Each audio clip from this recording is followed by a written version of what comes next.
मंडळी, आपण ही सिरीज चालू केली खरी, पण खरं म्हणजे या पहिल्याच दिवशी मला व्हिडिओ करणं काय सोपी गोष्ट नाही हे समजून चुकलंय. 30 दिवसाचं हे चॅलेंज पूर्ण करण्यासाठी कशावर व्हिडिओ करायला पाहिजेत याचा विचार करण्यातच आपला अख्खा दिवस गेलाय. पण चॅलेंज घेतलंय तर ते पूर्ण करायला लागणारच. मंडळी, मुंबई शहर म्हणजे जादुई. या शहरात लोक कसं जगतेत असा प्रश्न जगातल्या प्रत्येकालाच पडतो. दाटीवाटीनं भरलेल्या लोकल, रस्त्यावरची गर्दी पाहून गावाकडचा माणूस तर हबकून जातो. हे शहर बी आहेच तसं.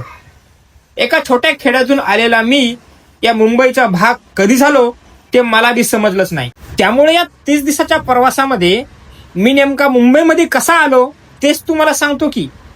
तसा मी काय एवढा मोठा नाही, पण गावातून आलेल्या पोराला या मुंबापुरीनं काय शिकवलं, नेमकी काय काय संकट आली, याच्या लय इंटरेस्टिंग स्टोऱ्या आहेत आणि त्या स्टोऱ्या ऐकायला तुम्हाला बी मजा येईल. बरं, या चॅलेंजमध्ये मी काय माझ्या एकट्याची स्टोरी सांगत बसणार नाही.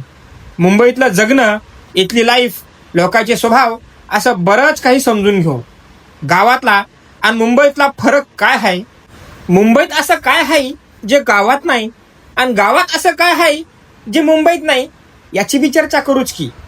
बरं, आजच्या दिवशी आपल्याला पुढच्या 30 दिवसामध्ये नेमकं काय बोलायचंय, कशावर चर्चा करायची हा विषय सापडलाय.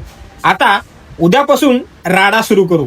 तोपर्यंत आपला हा व्हिडिओ जोमात शेअर करा, फॉलो करा, लाईक करा, सबस्क्राईब करा. चला, तोपर्यंत काळजी घ्या. Tata, bye bye.